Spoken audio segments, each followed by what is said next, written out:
Here we go. All right. Hello, everyone. Welcome to the 805 Uncensored, where we discuss politics, history, music, art, spirituality, and more. All things from an anti capitalist perspective. And tonight on the show, I got three awesome guests. We got a couple of my longtime friends from San Diego. We got Felipe and Omar. What's up, guys? So, And we've also Hello. got Karla, who joined us on the most recent episode. She's a local activist in Ventura County, current student at UCLA studying sociology. So, thanks so much for joining us. What's up, y'all? All right, so first things first, I guess I should talk about what this episode is going to be about. So, this is episode number 48. We're going to be talking about the Americanization and commercialization of Cinco de Mayo and Dia de los Muertos. I've got three Mexican Americans here, and they're here to give us our perspective. And it's going to be super awesome because, I'm a white person, so there's a bunch of stuff about Cinco de Mayo and Dia de los Muertos that I'm not familiar with.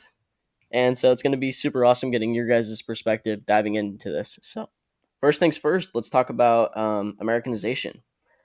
I guess I should define what that is. So, Americanization is defined as the influence of American culture and business on other countries outside of America, including their media, cuisine, business practices, popular culture, technology, or political techniques. And the term has been used since at least 1907 and is most commonly used by people who are critical of American influence abroad. So, pretty based, actually. Conceptually, Americanization has been especially prevalent since the fall of the Soviet Union in 1991, which makes sense, right? Because after the Second World War, there were essentially two major world powers. There was the Soviet Union and there was the US. So after the Soviet Union fell, there was now only one world power, which is the US. It also intensified with the widespread usage of the internet that came out of the late 1990s and early 2000s. And if you do a quick Google search of Americanization, it will reveal a plethora of examples, including Pepsi signs that are littered throughout Chinese cities, which is pretty fucking cheesy and funny. Like, literally, if you Google it, you'll just see a bunch of Coke signs and Pepsi signs throughout Beijing and Shanghai and other major Chinese cities. Um, Across the European continent, people have grown wary of the impacts that American capitalism has had within European countries, especially in regards to American tech companies such as Google, Twitter, Facebook, which is now known as Meta. We could have like an entire episode about that because that's just fucking ridiculous. The metaverse. Rideshare companies like Uber. And matter of fact, in 2015, the Wall Street Journal reported, quote, deep concerns in Europe's highest policy circles about the power of US technology companies. So, like within the confines of the United States, Americanization refers to the process of acculturation by immigrants or native populations to American customs and values.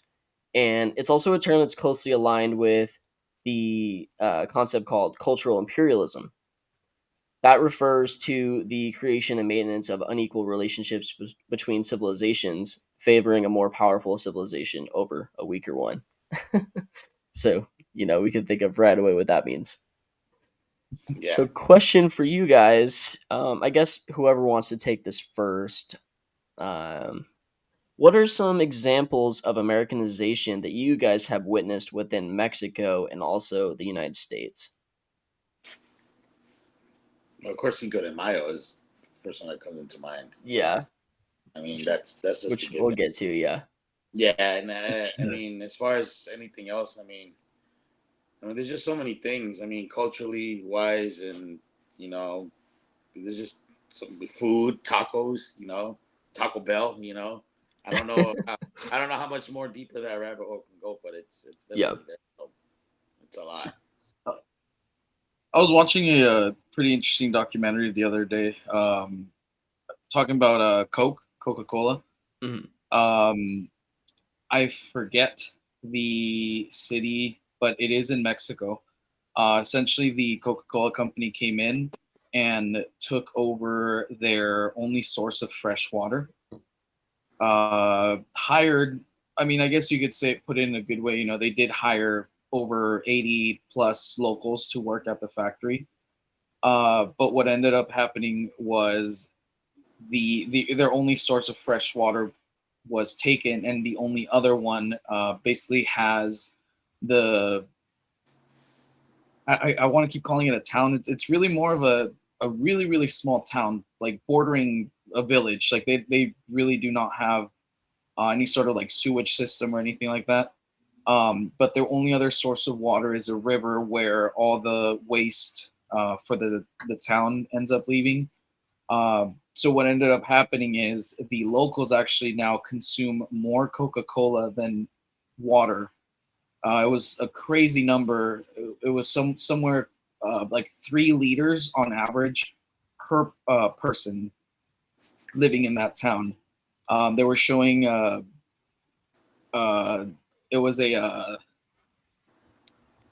funeral, and at the funeral they served a sugar drink. It was like two 3 liter bottles. They were handing it around to everybody. It was a Coca-Cola product. I forget the name. They were handing it out. The person had died of diabetes.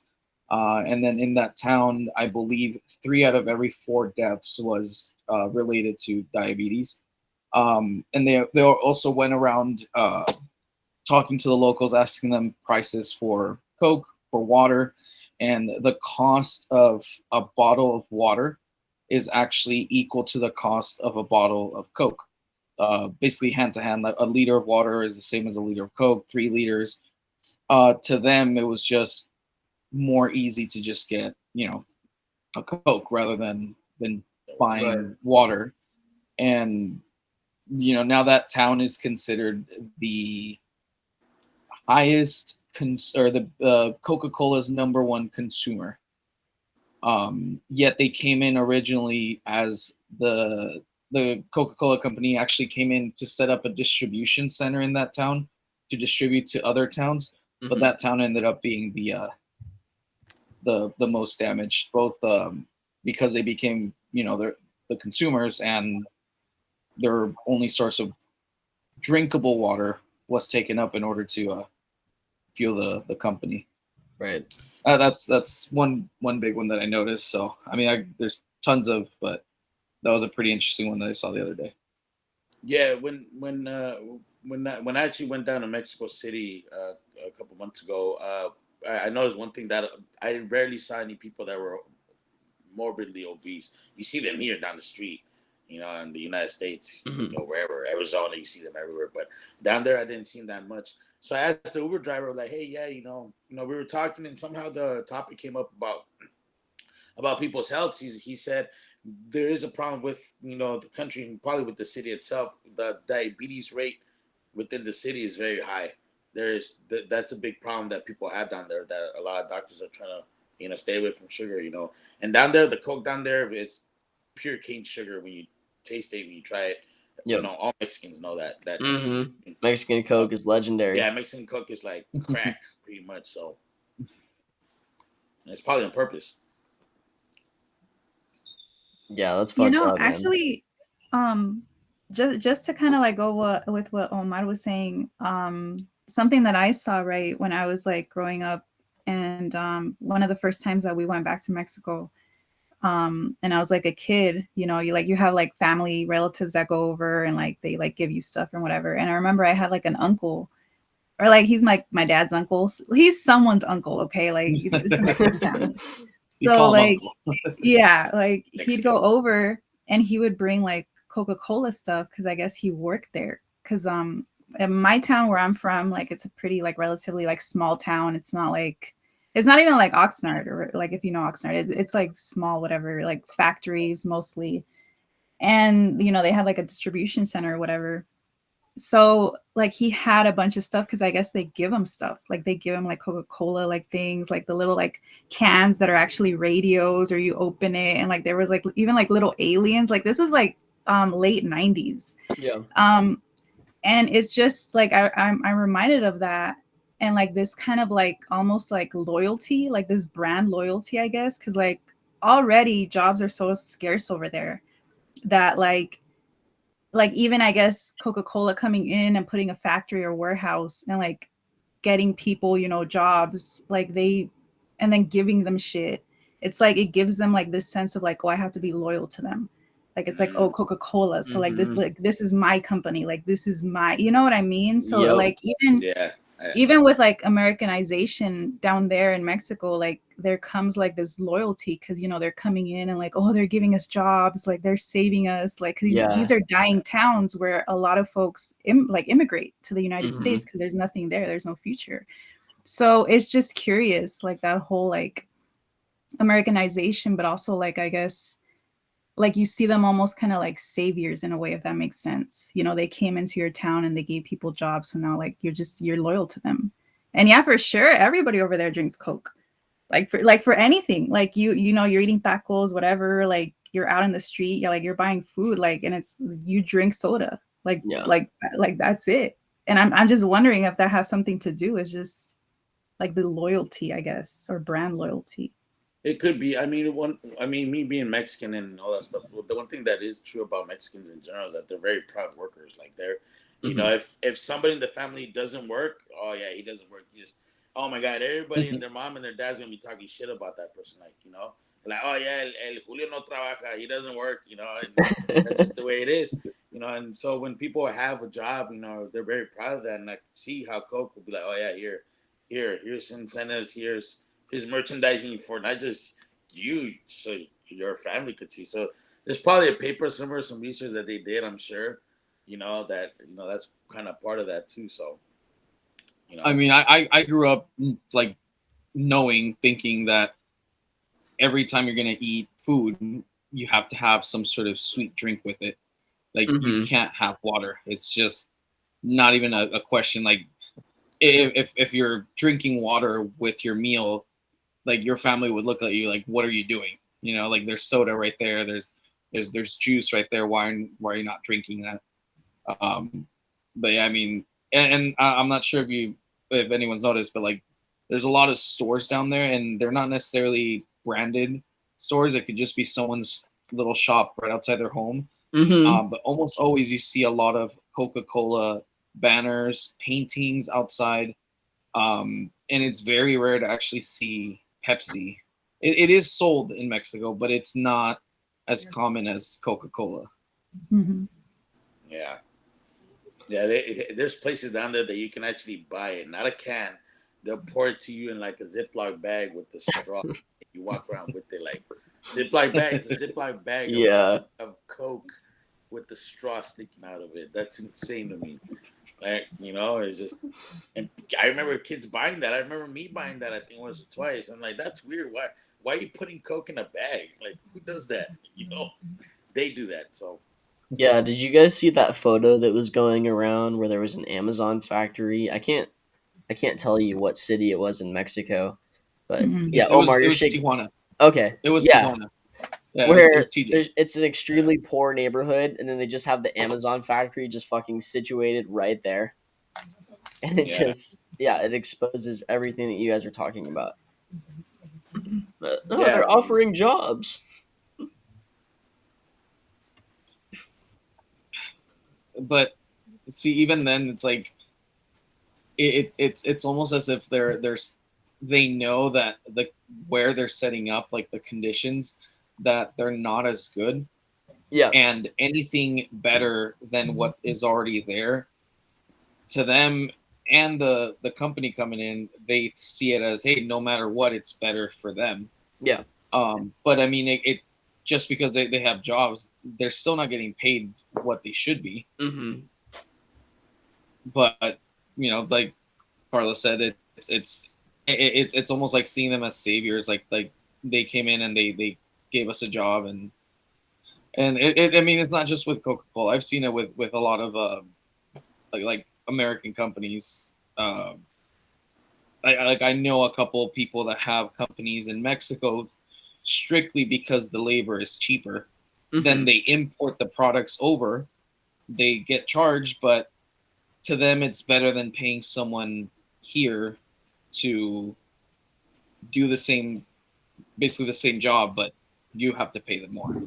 Yeah, isn't that currently happening with Ford? with Ford. Yeah, the car dealership or the car company. Uh, Or I mean, I know there was a bunch of companies. I do remember Ford was one of them that was named. Yeah. That basically got given a handout during the pandemic, and they still ended up firing workers. Yeah, and then they moved like a bunch of jobs to Mexico, is what I ended up hearing. Yeah, okay. I guess let's move on a little bit. Let's talk about Cinco de Mayo. oh, Guys. hold Oh on. yeah, yeah. Go ahead, Felipe, Just if you thought have anything about else to this. say. Another thing about sorry. I No, no, should have. no. All good. One thing, and I don't know if you guys know this or not, but the this goes back to Coca Cola. So the image of Santa Claus before the 40s, and I don't know if you guys mentioned this or not, but the actual Saint Nick that you guys know and see, big belly, big cheeks, white beard, all that stuff, that was all Coke's doing. They're the ones that actually made that figure. That they're the ones that like, hey, this is Santa Claus now. And from then on, it has been inside the minds of the world, basically. Because before that, I tried looking up That's an interesting. image of Santa Claus before that, and it was like almost impossible. Like, well, Santa Claus before Coca Cola, like it was like a guy in like big sweatpants or something like that, and that was the closest thing. It was a painting somewhere in some church somewhere in like in Nova Scotia or something like that. So, but yeah, but to go back, which was I think crazy to me, like to actually think that Coke has that much power to actually change the image of some type of an icon, basically, or a holiday icon, I should say, to do that. So I'm that sure was the awesome. red suit was a coincidence, right? The red suit, Yeah, the red suit. Yeah, it was like, just yeah, a coincidence. just a It's like coincidence. if you fact check him, he actually wore an orange suit. He looked like a straight up prisoner. Yeah, and and I was gonna mention that. Yeah, and I was gonna mention that earlier, but then I totally forgot. But then, oh yeah. By the way, I remember this little tidbit about Coke. So that was insane to me. Dude, that's crazy. I haven't heard that before. Yeah. Okay, so I have a question about Cinco de Mayo for you guys. So my understanding is that Cinco de Mayo is much more widely celebrated in the U.S. than it is in Mexico. Is that accurate? Yeah. Oh, Okay. definitely. So Yep. how is it celebrated in Mexico when it is celebrated there I It's don't think not. there's an actual celebration. It's at all? there is for September 16th, Hmm. but not really for Cinco de Mayo. If anything, you drive by the bars and it's all like the tourists and everybody that goes down there to drink, but it's not really like a celebrated holiday. Okay. So, like, in your guys' opinions, why do you think so many Americans think that Cinco de Mayo is Mexican Independence Day? Uh, I honestly don't know. I mean, I'm not. Like, where the fuck does that come from? Yeah, like That's what I well, was like taught as like a fucking white American growing up. Like, oh, that's yeah, Mexican Independence Day. yeah. I don't. I honestly don't know. I'm gonna tell you guys a funny story. Actually, when I was in think kindergarten or first grade, I remember the news came by to my school, Yeah. and of course it was a Cinco de Mayo celebration. Everybody was celebrating. They had a big old assembly, right? And I remember the news came by, and they interviewed me, right? And I remember them there. There was a person. Okay, so what does Cinco de Mayo mean to you? And I'm just like looking like I don't know, because I didn't know, like, and even till now I don't know. I obviously they didn't show me on TV because they didn't want no kids saying I don't know what the hell I mean. I don't think nobody That's really not knows. good for ratings. Yeah, that's not gonna help their approval at all, their approval ratings at all. So, but I honestly don't know. I mean, I know because my mom told me it was the Battle of Puebla, which is Hmm. that was like Right. the victory of the Battle of Puebla, and that was like the big deal down there. And I'm pretty sure at Puebla they probably celebrate that. You know, it's possible now. And now, obviously, September 16th is that's the main holiday, but it's possible that probably all these American companies chose Cinco de Mayo because it wasn't associated to their country. You know what I mean? Hmm. That's what I think. I don't know. Yeah, like it's not like in Mexico. There's like millions of people that think Memorial Day is the same thing as the 4th of July. Yeah, So, like, this is pretty ridiculous.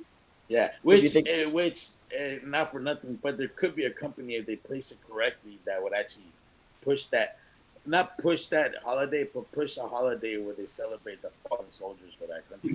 yeah, So Well, I don't know if anyone wanted to say anything else, no, but no, go ahead.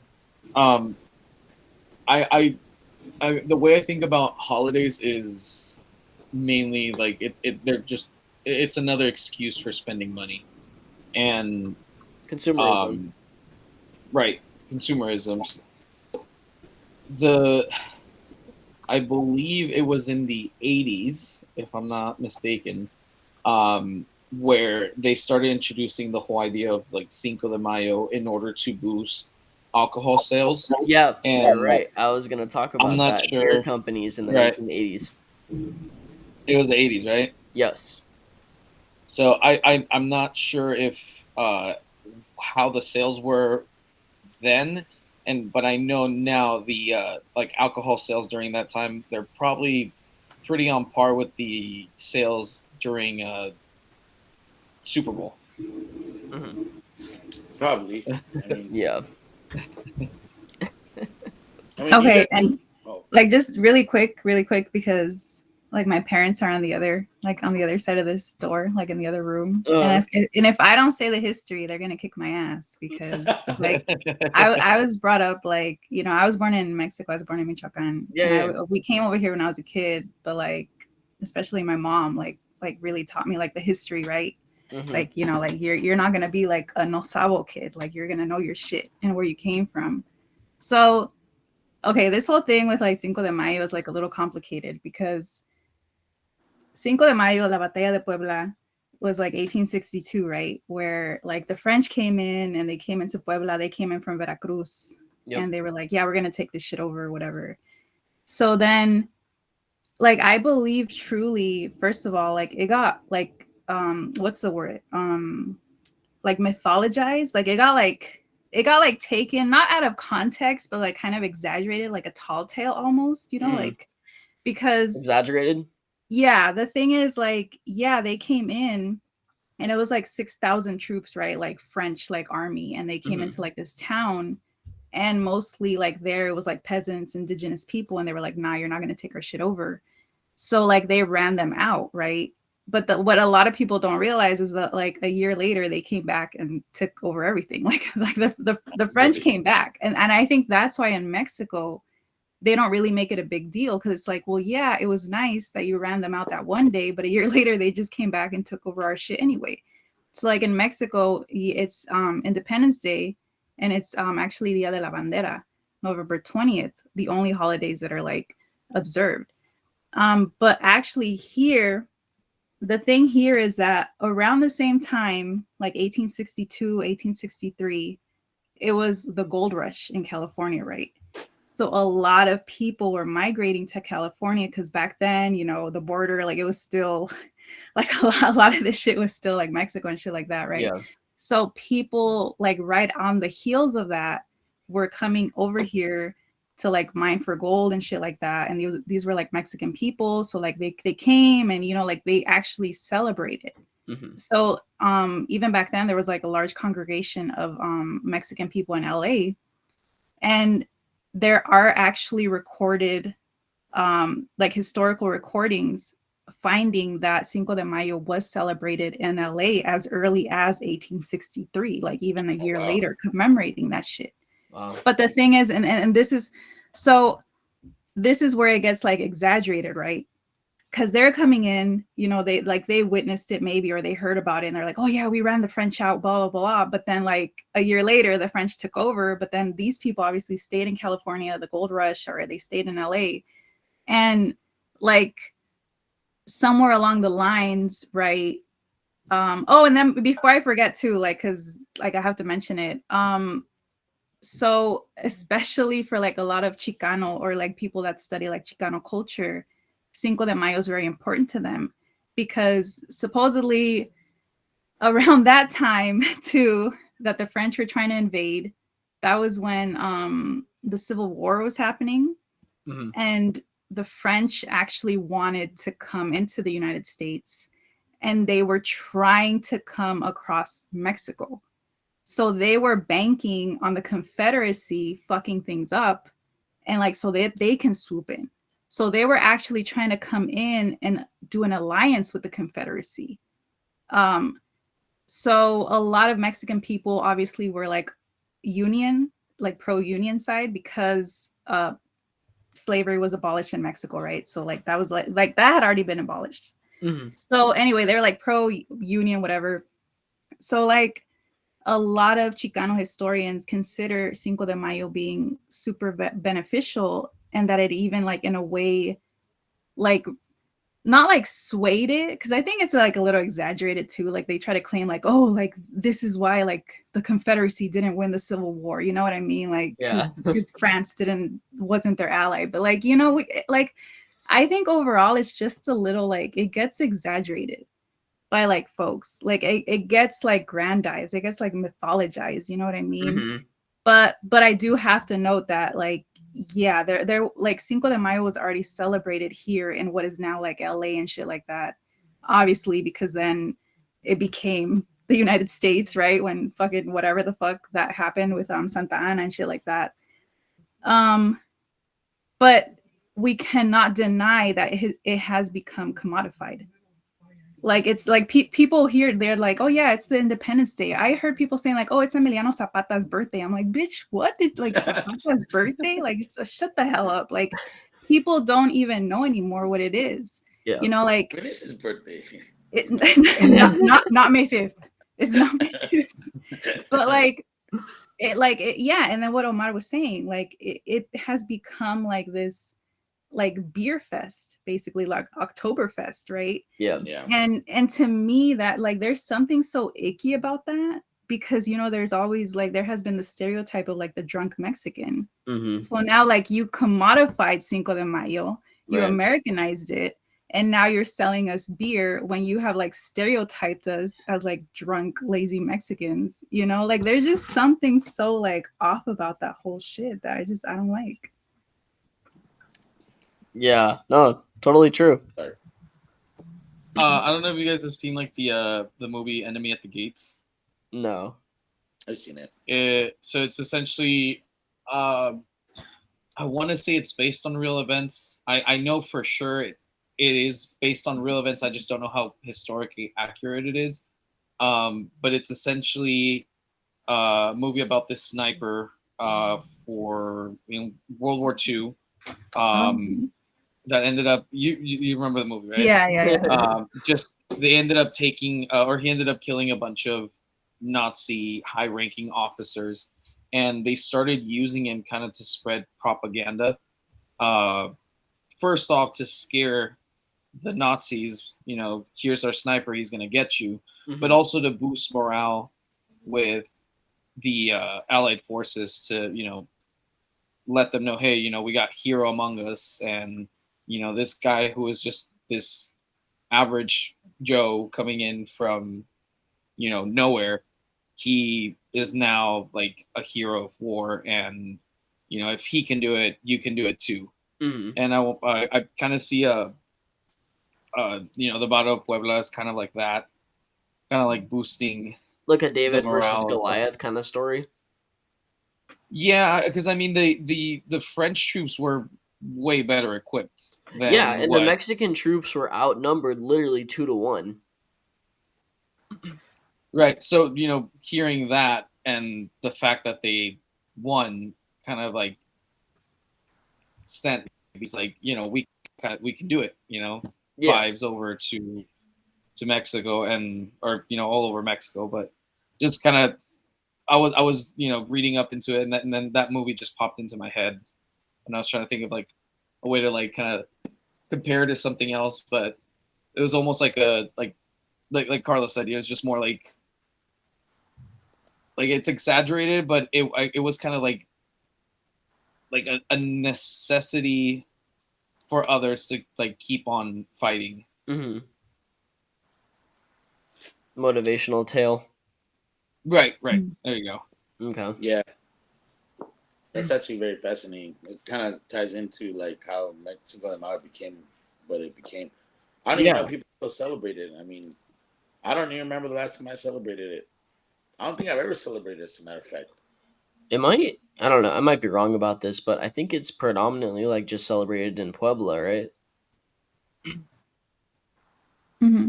Yeah. So, like, you know how you have holidays here, like President's Day and shit like that. Like Hmm. that, it's just a day off or whatever. Like Yeah. that's kind of like how it is, but it's not even a day off over there. It's just very like regional. It's just like I said, it because people forget, like especially if you don't like really know the history of Mexico and like all of that stuff. Like you you don't know that that didn't stop anything, basically. Hmm. Like it stopped it for a little bit, but then the French came and we still got our shit rocked. And so that's why Mexico, it's more important the independence. So Independence Day is like when the independence like started, Right, right, which happened right? 40 years before that. Like in 1821, Mexico got its independence from Spain, and then countries all over the world refused to recognize the sovereignty of Mexico. Cough, cough, the United States, Yeah, especially. especially. You know what I say, and when what I say to people when say that, oh yeah, you know, blah, blah, blah. I'm like, well, just don't buy any Mexican drugs. Simple as that. Don't buy no Coke. Yeah, if you know somebody's buying Coke, they're the problem. And I don't talk about Coca Cola either. Cocaína. Es cocaína. All right, guys, let's talk about commercialization. So, let me define commercialization. According to the Cambridge Dictionary, it's defined as, quote, the organization of something in a way that is intended to make a profit, end quote. So, right off the bat, you can quickly see how that plays into Cinco de Mayo and Dia de los Muertos, which we're going to talk more about in a second. Believe it or not, like you guys have been talking about, commercialization of Cinco de Mayo is actually a relatively new concept. Like it's only been around since the 1980s, which is a pretty crazy concept. You just had American beer companies that were just kind of sitting around and saying, "Hey, how can we target Mexican Americans? Let's tell them to drink Dos Equis. Let's tell them to drink Coronas and celebrate their heritage." It's just like it's so fucking cheesy and just so wrong on so many levels. You know what's weird about that? Like I remember me asking my mom, and my mom wasn't. I mean, she wasn't too much into politics or anything like that. I mean, she was more like a little bit more on the hippie side, where she was Yeah. like she wasn't really like all too much into that, whether it be American or Mexican politics. You know, but I remember me one time asking her like, "Hey, what does Cinco de Mayo mean?" She's like, "Oh, it's nothing. It's just it's." She told me it was the Battle of Puebla, La Batalla, and that's all she said. It wasn't. She didn't dive deeper into it or anything like that. That's why like, Mhm. but it's funny like for many years people still celebrated it. Nobody ever paid mind to it. I think the last probably 4 or 5, maybe 6 years, people are like, okay, what exactly are we really celebrating? And I think like Yeah. yeah, it's like what exactly are we doing? And I think that's why people are having more of these conversations, just because like what the hell are they really celebrating? Because not even I know, I'm not Mexican. Yeah, like I remember a few years ago, it was super fucking awesome when they were like, "Hey, we're gonna stop celebrating Columbus Day. We're just gonna start calling it Indigenous Peoples Day." And thought that was really awesome because now it's not just like a few cities doing it; it's pretty much the entire country that honors that.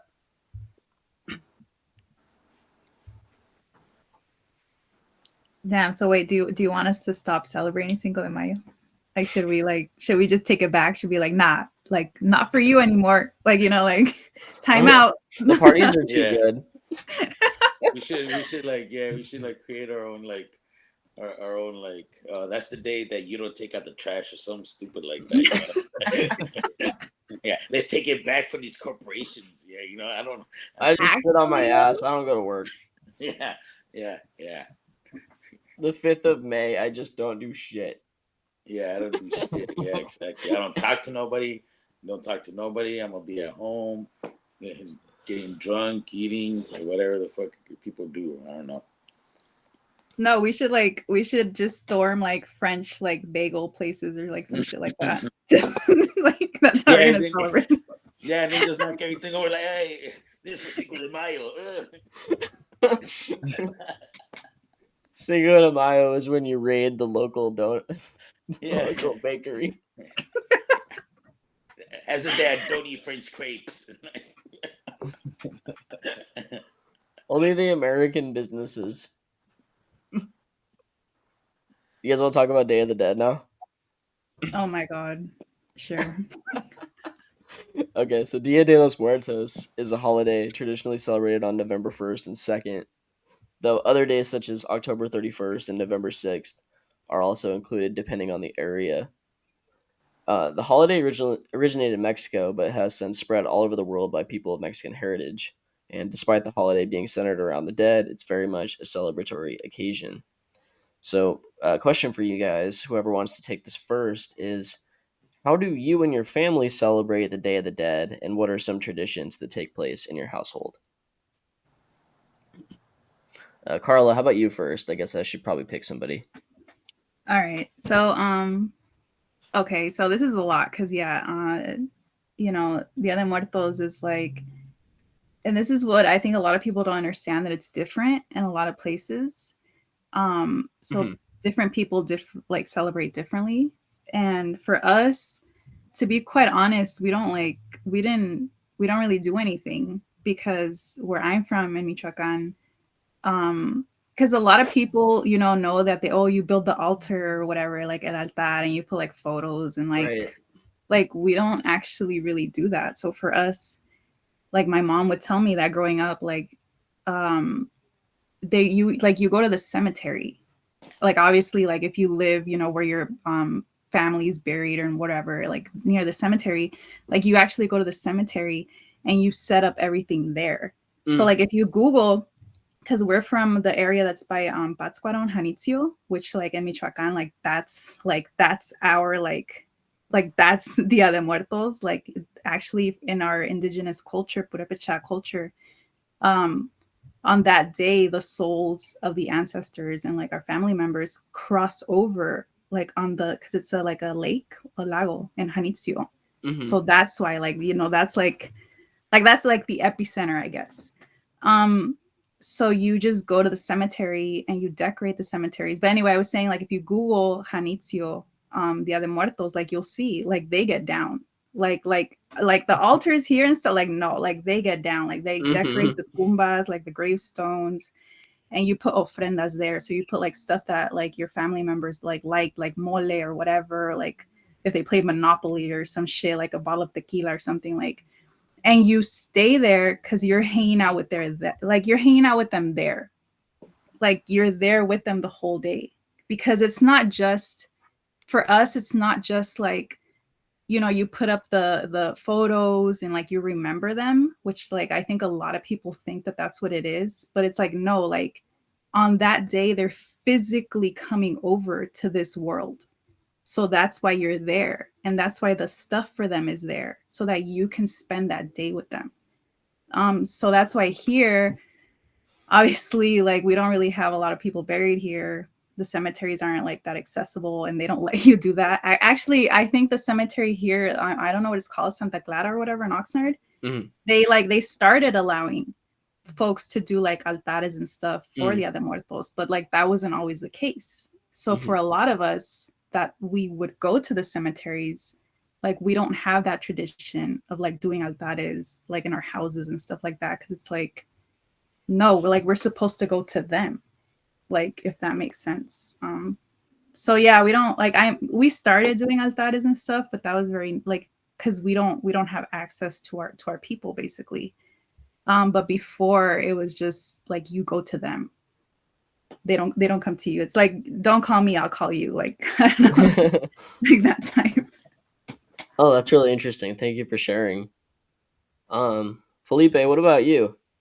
So it when I was growing up, my mom, she didn't really have that much family. So I mean, as far as like us actually going to go visit somebody at a grave, at a cemetery, I should say, that's very rare. Like now, even now with my mom passing, we had her cremated, and I could definitely see that like being the case for a lot of other families, like how that's an important day, how they kind of uh, believe that, and I mean, and Mexican people in general are just way more spiritual. They're very much they're not so, and this is, and I said this to a lot of people about like religion in general, like how, because I'm a very open-minded spiritual person. I don't just follow one rule of book or whatever rules, Hmm. or so I embrace anything that I feel feels right within the soul and the mind, because it's one and the same. So and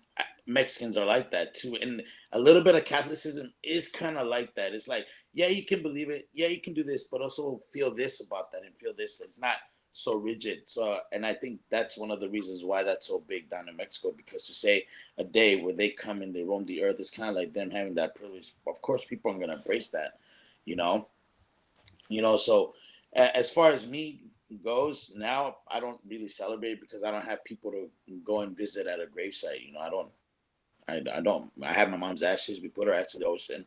I have some of her ashes here, and for me that's enough spiritually, at least. But for other families, I could definitely see how that is a big, especially my brother-in-law, for example. He lost both of his parents when he was Hmm. 9 or 10 years old. So that Okay. day is huge for him. Him and his family, they go down to the pantheon. They go down to the cemetery. They drink. Sometimes they bring out a grill. So it's a big day for them. So that's how they celebrate it. But I don't, because there's nobody for me to go visit. I know the pandemic, because of how many deaths that Mexico has experienced, has hit especially close to home. The Day of the Dead, like it's meant something extra in the last 2 years. Omar, what do you think about the Day of the Dead? How does your family embrace the tradition? Um, yeah, I mean, pretty similar to what Felipe and Carla said. Um, my family, like, we don't really have our dead family members nearby. My family came from Guadalajara, Jalisco. Hmm. They moved to Tijuana, and from there, up until probably maybe 8 or 9 years ago. No, a little bit more than that. It was probably like 15 years ago where we had the first person from the family that actually passed that was buried here. Um, but before that, I mean, everybody else, any family members from before that, they were buried over there. Um, and then more and more recently, as the years, you know, moved on and we had more deaths in the family. But we did, I remember growing up, we did put up the altars in our homes, or at least we had one big altar in my aunt's house, Hmm. and that was where everybody hung out at. Every weekend we went there. Um, we didn't really, it wasn't really like a celebration. We didn't really get together or planned it, but it was just more like something that around, the time of Dia de los Muertos, we started setting it up. People would bring pictures. We would set up like glasses of water, and it was pretty interesting. As kids, we were told that like that was for our family members that had passed, and I think it's pretty cool. I know now as I'm older that what evaporation is, and Hmm. that liquids don't just stay in liquid form, but as little, they used to tell us that they would come and drink and eat from whatever we left, and it was just pretty cool seeing how like they would leave it there, and a week later the glass of water would be halfway down, the alcohol would be almost to the bottom, and but like I said, it wasn't really celebrated. um I know that they did get together, they would get together and they would pray.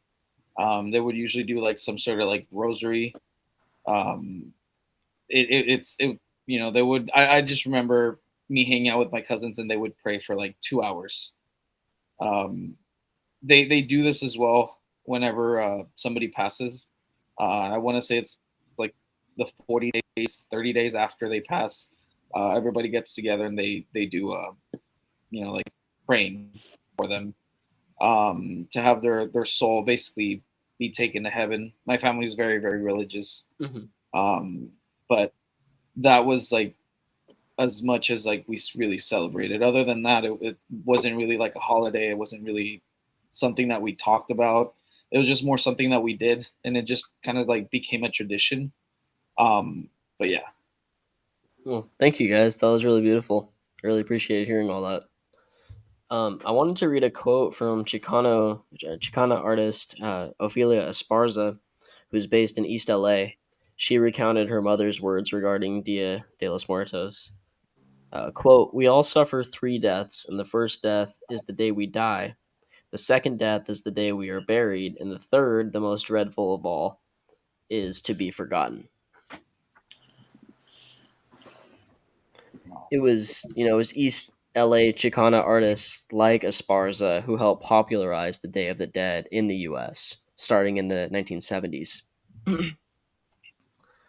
So you guys are probably going to get a kick out of this. Moving on, but still, while on the topic of Dia de los Muertos, I wanted to talk about the Disney Pixar film Coco. oh God. I was gonna mention something about that. Like, oddly enough, I was gonna say something about that like earlier, and about some of those Pixar movies that they've been coming out with. But I was like, nah, eh, that's just Yeah, too. no, I Right. definitely had a segment prepared about Coco. So, in 2017, Disney Pixar Studios released Coco. The plot of the movie follows a 12-year-old boy named Miguel who is accidentally transported to the land of the dead. It is here where he seeks guidance from his deceased legendary musician great grandfather. And the entire concept of the film is centered around the Day of the Dead. And the movie was extremely successful and undoubtedly popularized Dia de los Muertos even more in the US. But the reason I'm talking about this is because that doesn't mean that that popularity didn't come at a cost, you know? Yeah.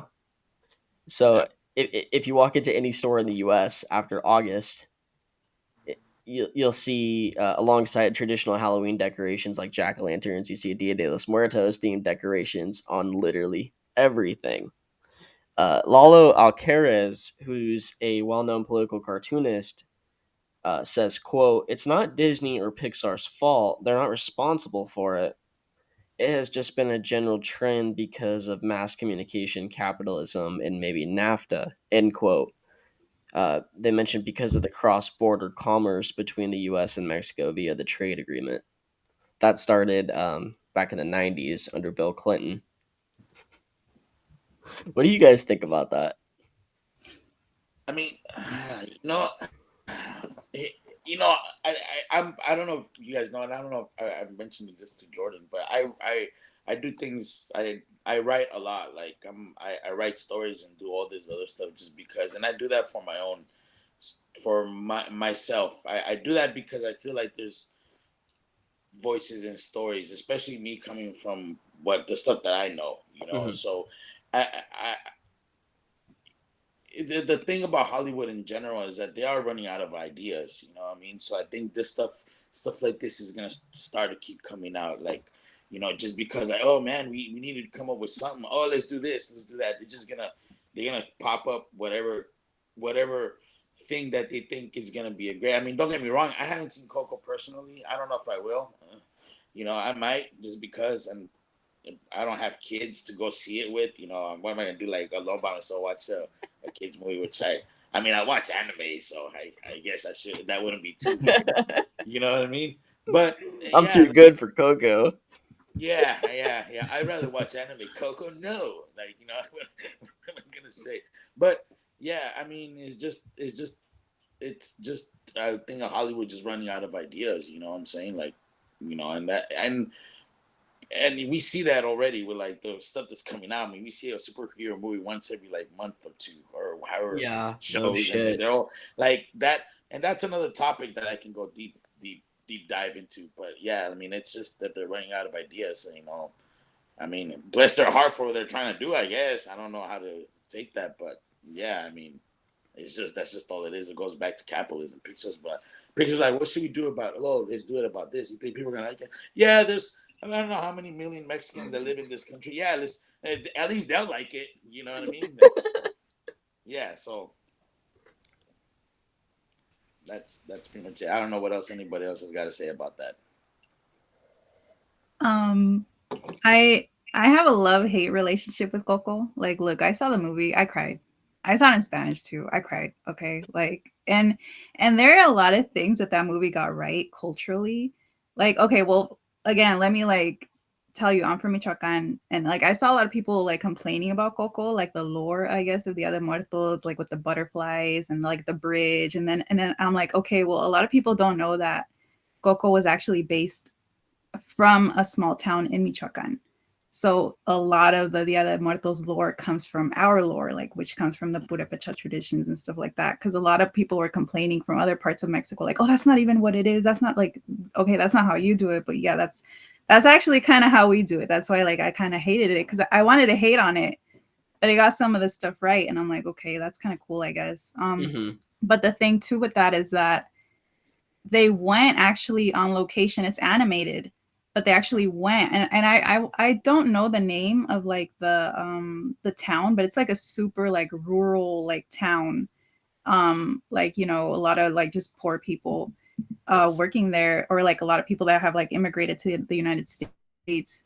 And they went there, they scouted, even like the old lady, like the grandma. I don't know how like familiar y'all with are with the movie, but like she's based on a real like life grandma from Okay. there. And they never got any royalties. Oh Like they wow. never got like anything like that town, like not like nothing. Like they just kind of like went there and they're like, oh, this is so cute. Look at all these like poor brown people with their like you know, death rituals or whatever. And they took it and they commercialized it. They made it into a movie, which was kind of nice and the kids loved it. But like at the end of the day, it was just like I don't like it because like you said, like Jordan, like now anytime it's like September and they start bringing out the Halloween stuff, like you see like sugar skulls and shit like that. Like you see, which is Yeah. like Or to even me at like least, what you guys like were saying earlier, like embracing negative Mexican stereotypes. Like they just yeah. throw on like the Dia de los Muertos skull on like a Smirnoff vodka bottle. Or like Oh, no. Oh my God. No, no, no. Actually, I was going to talk about that because see, that's no, that's the thing. I wanted to hate on that, but that shit's bomb. It tastes like, have you tasted, like, have y'all tasted the it jarritos? might Like taste the good, jarritos but with that the brown, shit it's is bomb. fucking cheesy. No, it is. It is. And no, and that's what I was talking on that, like, because I, you know, the other muertos for me is like it's really important for a lot of reasons, and I think for a lot of us it's very important, um you know, because in Mexican culture it's very important to remember where you came from and to remember your family and your ancestors, like, you know, like family is very important. And it's also important because Mexican culture like also has like we kind of see death differently. So it's not like here or in many like Western cultures, death is kind of like almost taboo, right? Like it's scary as hell, right? Because Yeah. it's like you don't know what's going to happen really or whatever. But like in a lot of non-Western cultures and Mexican cultures, which a lot of it comes from indigenous, like the indigenous traditions, like let's just get that right, you know. Mhm. Then like the Catholic Church came and like whatever, like fucked it up or whatever. But a lot of it's indigenous That's practice. another great point that you brought up is Dia de los Muertos was an entire cultural custom and tradition. It was different before the influence of the Spanish Empire came over. Yeah, for sure. And it's just like so for me it's like very important for a lot of those reasons. And to see people like throwing on like the fucking sugar skulls like on Halloween especially, Yeah. like I will fight a bitch. Like if I see someone with sugar skull paint on Halloween, like I will throw hands. Like you're going to catch these sugar skull hands, bitch. Like I because it's like you don't even know like you don't know what it means. Like you don't know like anything. Like it's like, you know, there's a fine line between, I guess, like for people who are interested, because ideally I do want people to start talking about death and like normalizing, right? And Hmm. you know, talking about your ancestors and your family that has passed on. Like we should keep these stories alive. But like like at least have enough respect to learn what that shit actually means and where it comes from. Like don't Right. just like watch Coco and then just paint your fucking face or like, you know, Like I don't know if that because Yeah, I don't It's know. just Mexican no, Halloween, bro. yeah, yeah. No. Hey, you know what? I don't give out no candy. I don't do nothing on Halloween. As a matter of fact, I don't want to see nobody. I just stay home. Like, I'm not home. I'm asleep. But no, no. But and having said that, and uh, as far as the movie Coco goes, I mean, I, the stuff that I write, I kind of protect. I don't want people to know what I do sometimes. And like, no, you don't need to know. And I say that because I don't know what the story is about that script or who wrote that, because it could have been somebody down in Mexico. He put out the script, and then guess what? Pixar. Oh yeah, let's do this. And that guy probably only got paid $60,000 for that script. Yeah, that It might be happens true. all the time. You know what I mean? So we don't know Um, what that is. I know Pixar is owned by Disney, and Disney is basically, and Disney is like, uh, Disney is a beast of a company as far as media goes. So I can only imagine the scraps. Whoever, if it was a guy that lived in that town that got that, it gives me even less of an incentive to see it, because I know for a fact that Disney screwed him over. You know what I'm saying? And it's possible. I don't know who wrote it. It could have been that he sold it for scraps. Whatever the case may be, and it happens all the time. Um, Having said that, I don't know how that would, how that holiday would integrate into the American psyche per se, because Americans in general, they're kind of very rigid on their religious ideas. You know what I mean? I mean these guys. Some of these people think that there was nothing wrong with the Crusades. You know what I'm saying? So to say, oh yeah, what you read in the Bible, yeah, yeah. By the way, it's when you read in the Bible, don't pay too much attention. Just watch Coco, and that's gonna solve a bunch of your problems, or a bunch of these ideas that you have. You know what I'm saying? And the reality of it is that if they are adopting that, is all a bit of an aesthetic that makes everything look nice and all that stuff. And for me, that's a big no-no. yeah, well said. Did you guys know that in 2013, Disney Pixar Studios actually filed a trademark application for the phrase Dia de los Muertos? And Doesn't that was the surprise me. original title of Coco. Like, Yeah, let me repeat that. They tried to file a trademark for Dia de los Muertos. They just fucking wanted to say, okay, we're gonna take this entire cultural tradition and holiday that's been around for I don't know how long, like what, at least hundreds of years, right? Centuries. We're just gonna make this our movie, so you can't use it anymore. Like, think about that in another context. Think about if somebody just like named their movie Christmas and then said, "I'm gonna trademark this. You can't use Christmas in anything else." and a Like, song, yeah, you gotta pay his royalties. If they would have named their Christmas, you know what? Mariah Carey would have been very fucking upset, dude. She had to yeah. pay them. She had to pay the money for every time she made. And for every 5 cents she made, she had to pay Disney 2 cents. You So know. basically, the Chicano community in East LA found out about this, that they tried to fucking trademark that, and they were pissed about it naturally. And Yeah. there's a I quote mean, that says, "When we all found out, all the rabble, all the raza, we all went crazy," says Alcaraz, who drew a scathing cartoon and called it Muerto Mouse as part of a protest campaign against the trademark. Alcaraz added that, quote, "The Disney attorneys did not think twice about trademarking a community's religious and cultural observance. They thought it was just a part of doing business." I mean, it just goes to show their motivation. And like Carla said, like even though it brings, like it Cultural makes it so observance. that it makes it so like others can learn about the culture, but at the same time, that like to them that's not why they did the movie. Like to them, it was just another money cash grab. making. Yeah, exactly. It's just a cash grab. I mean, straight the fuck Um, up. They wanted to trademark the holiday. That's insane. It, yeah, I mean, both big ups to that whole movement about them putting a stop to that, because not even I knew that. I mean, I knew that Disney's really a beast of a fucking company as far as stuff like that goes. For them to stoop that low, that's a new low for me. So I Yeah, mean, it doesn't surprise me basically, at all. basically, when the Chicano community found out about it and put them on blast, Disney was extremely embarrassed, and then they backed off of it, and they were like, "Oh no, no, no, no, no, no, no! We weren't gonna do that. We're gonna call it Coco." That's terrible. Ophelia Esparza, the Chicano artist that I mentioned previously, said, quote, in our country, she's talking about the US, every tradition, every celebration can become so commercialized that it loses its significance, end quote.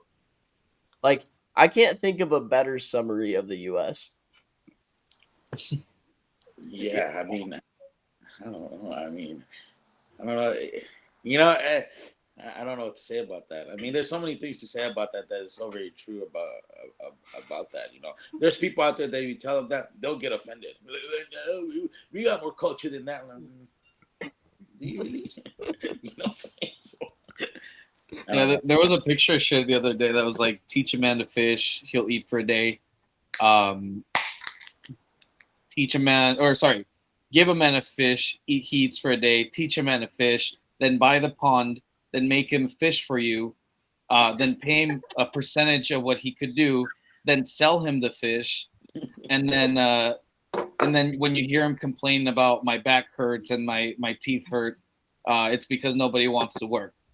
It's like, so it's like, kind of like that. That's basically the way that I see most holidays. Like, if they did have some sort of important significance to them, the commercialization, if anything, it just made it, they lost their meaning, and it just becomes a day to spend money.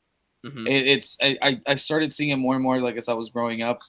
Christmas used to be like really big for me, and like now that I'm older, like I absolutely hate Christmas. The streets are packed. You try to go to the malls are packed.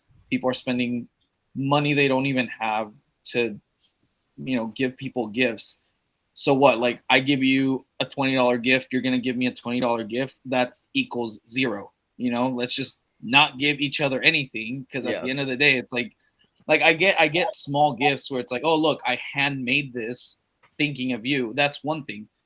But it's become like, oh, I'm just gonna buy gifts just so that I can give them away, like, because that's what you do during Yeah, Christmas. Where exactly. it's like, Like you just buy presents just because that's the thing that you're supposed to do. Like, well said. right, but the present is actually supposed to mean something. Like, I don't Mm-hmm. see why. Like, yeah, I got you this shirt because I saw it on sale at Macy's. There's no meaning behind the gift, and like, it's just, Yeah. Well, I had there's to just a get you lot of holidays something. that way. Yeah. I thought you might like this. Yeah, exactly, bro. I did an entire episode about consumerism and Small Business Saturday and how capitalism and consumerism has just completely eaten away at Christmas and how disgusting it is. And there have been studies that have been released that have shown that for the amount of money that Americans spend on Christmas presents, we could effectively end global poverty. Like if we allocated all that money towards ending global poverty, we could do it, but we buy gifts for each other. So it's just, we're Well, not just take it a prioritizing step things. further. Just Yep. take it a step further. The taxes we don't collect from the companies that get write-offs. I mean, think about all the money that the government doesn't collect from the big companies. Like, I'm Yeah. sure a percentage of that could end the, world poverty. Not just I firmly believe that we could fund everything in the country without even having to tax people that make under 100K any income tax at all. Mhm. yep. Yeah, I mean, like we always say, the more money you make, the more you get taxed. You know, that's true for us. You know, I Yep. don't know, middle, lower class. I don't even know what class we all fall into, but I mean, like, yeah, you make more money, except that you make really a lot of money, then you're good. So it just doesn't make sense to me. So Yeah. and I'm So pretty sure like, that's another topic. Having mhm. said that, I remember when, because during, and this kind of ties into that, when I went during Thanksgiving, I was on vacation. I totally forgot that it was Thanksgiving Day or whatever, right? And I went on Instagram, and I was like, man, this is such a great place. Wow, I'm at a restaurant, drinking, having a great time. And I go on Instagram, right? And I see everybody cooking all these huge meals. I'm like, damn, oh yeah, it's Thanksgiving. And the first thing that popped up into my mind, like, those people took the whole day to prepare all of those meals for half the people that they probably don't even like. You know what I mean? And Yup. at that point, I'm like, and I'm over here enjoying my holiday with not even thinking about the holiday, just enjoying my vacation. And for me, that was pure bliss. Yeah, that's a good way of looking at it.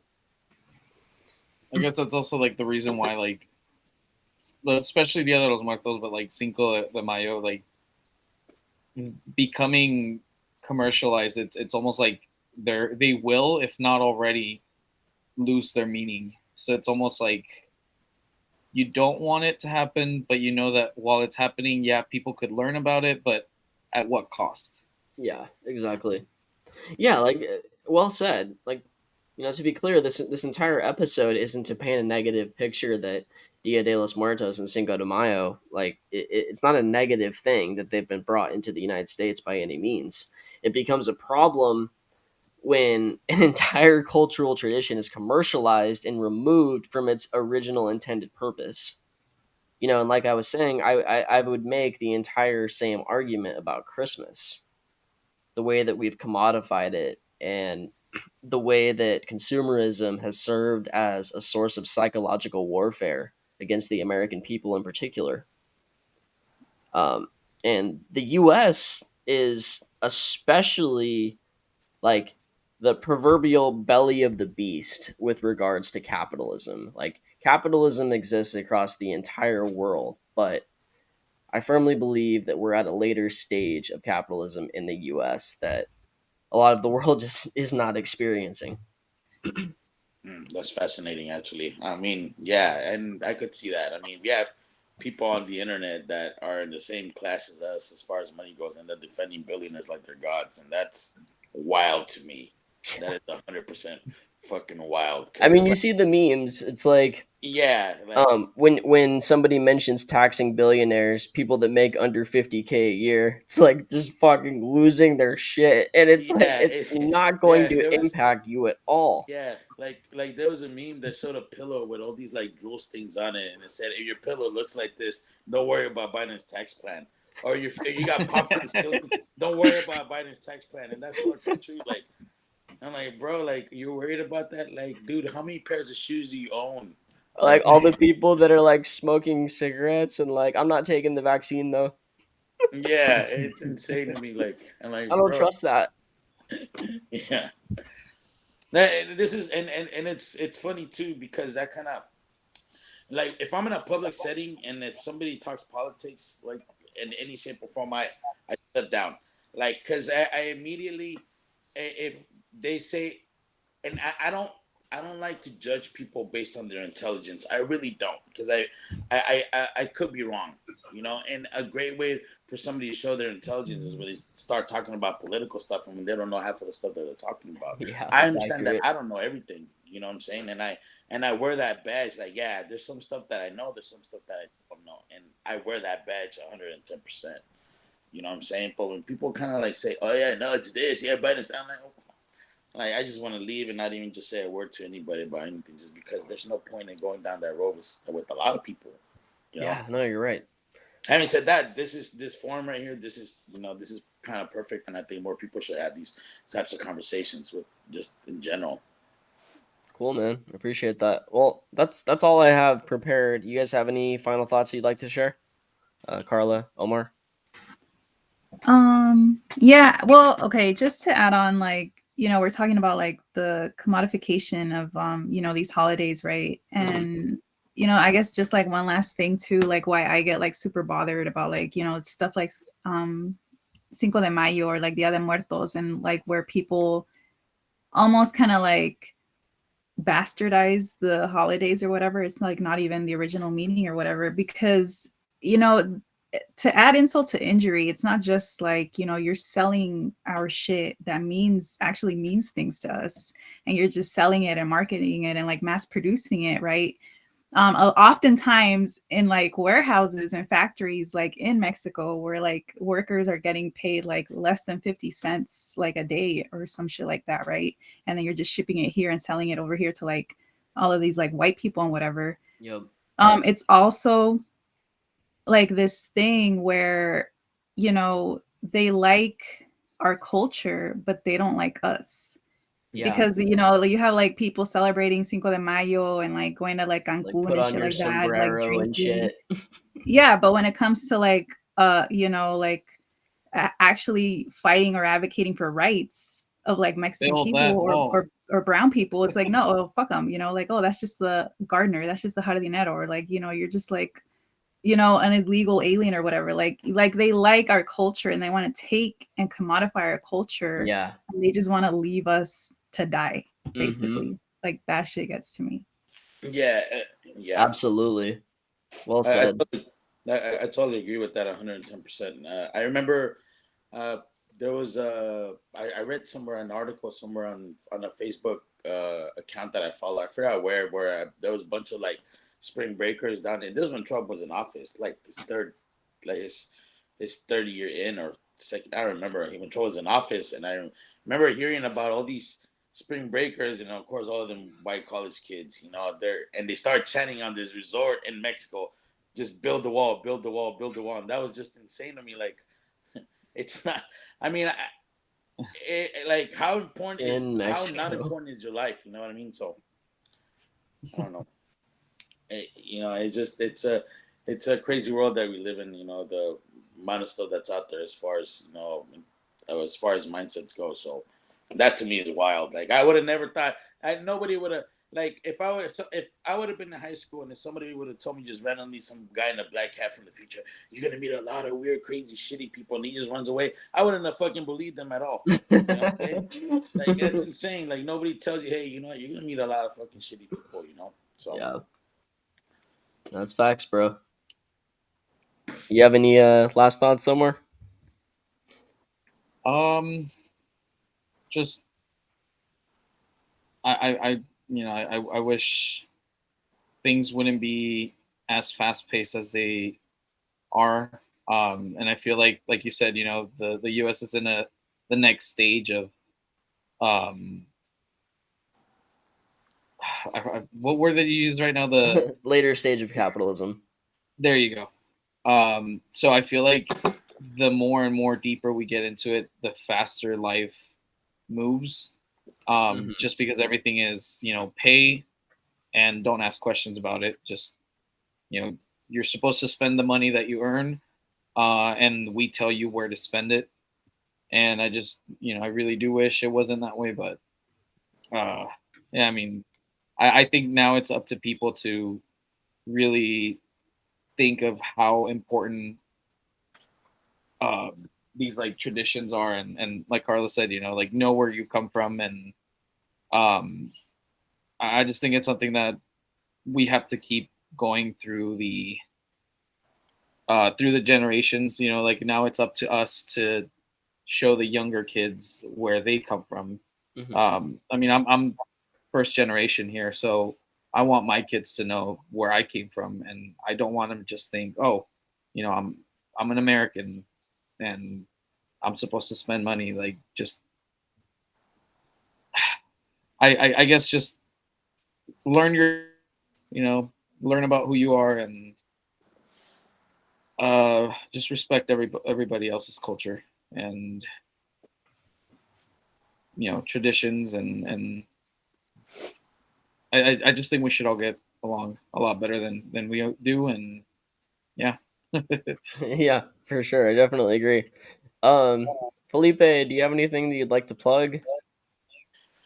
No, I mean, yeah, yes and no. I mean, I'm one of those crazy guys too. Sometimes, no, I'm joking. I'm not, but no, I mean, you know, it is true. Like, and I never have thought about that when you mentioned that phrase, the later stages of capitalism. That's something that I never even thought about. I mean, I knew subconsciously where this is going, but I just didn't know that there was actually a phrase for it to actually pinpoint that. And that to me is freaking insanely wild because that means that we're accepting anything else that's gonna come out of that. You know what I'm saying? And like, Yeah. it's almost like I said, yeah, this is like, you know, retiring at 65 is going to be a long memory for a lot of people, you know, and you're lucky, you know, you're probably going to be working till like you're 80, 75 years old, you know, and like, and that's insane to me, you know, which I could see that happening, you know, like, yeah, I could definitely see that happening, you know, we might see more workers,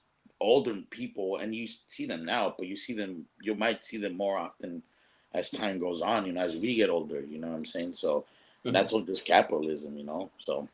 Yeah, when I'm talking about late stage capitalism, I'm talking about like when the mainstream media writes one of these fucking feel good stories, and I'm saying that very sarcastically. When they have like a 6-year-old girl, and it's like, oh, she set up a lemonade stand so she could afford her brain surgery. Like that's not fucking adorable. That's not cute. That's Yeah, dystopian. but yeah, but see, that's what I'm saying. It's like to accept that. Normalized, exactly. Yeah, to normalize that is like what, like, Like the yeah, rest of the world doesn't look at things like that. yeah, The like, rest of the It's just world is scary to not think where like we're gonna go, the rest of the world's not where like, it's gonna go hey, from should I here. think about calling an ambulance because I might not be able to afford it? Like that's only in the US. yeah, I'm gonna tell you guys a story, and this is a pretty terrible story. So we're vendors inside of a big retailer, and Jordan knows which one it is. Anyways, so I had a friend that he at one of the stores he works at. It's a big retail store. It's a big box retail store, and in this store, There's two stories, and there's an escalator. He has a little stand where he sells a product of what we do, right? He's standing there right next to the escalator, and he hears this noise, like a couple of loud thumps, and he hears a crack. Something he's never heard before. He's like, "What the hell is that?" He looks, and he sees this older lady on the floor, beat up, and she's like in pain. She's bleeding from like the side of her head. She looks like she's like 70 some odd years old. And I guess her caretaker person that was with her, she's like, "Oh my god," she's panicking. And then my buddy, he's like, "Oh my god, we should do something." And one of the managers of the store came over, like, "Hey, what's going on?" "Oh, this lady, she fell. We need to call an ambulance." And the manager was like, "We don't do that." He's like, "What do you mean?" Like, "Yeah, we don't call the ambulance." Like, what? Why not? Like, no, don't call the ambulance. And he's all like flabbergasted. He's all confused.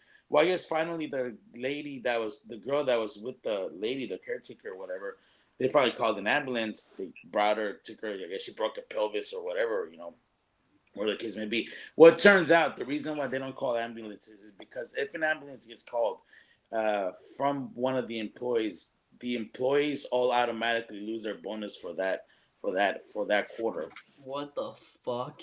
Yes. When I first heard that, I could not fucking believe my ears. I'm like, are you fucking for real? Like, you're punishing your employees? Like, what type of shit is that? Like, and that to me was insane. Yeah. It's a big eye opener Shit right like there. that happens all the time Yeah. in the US, dude. Yep.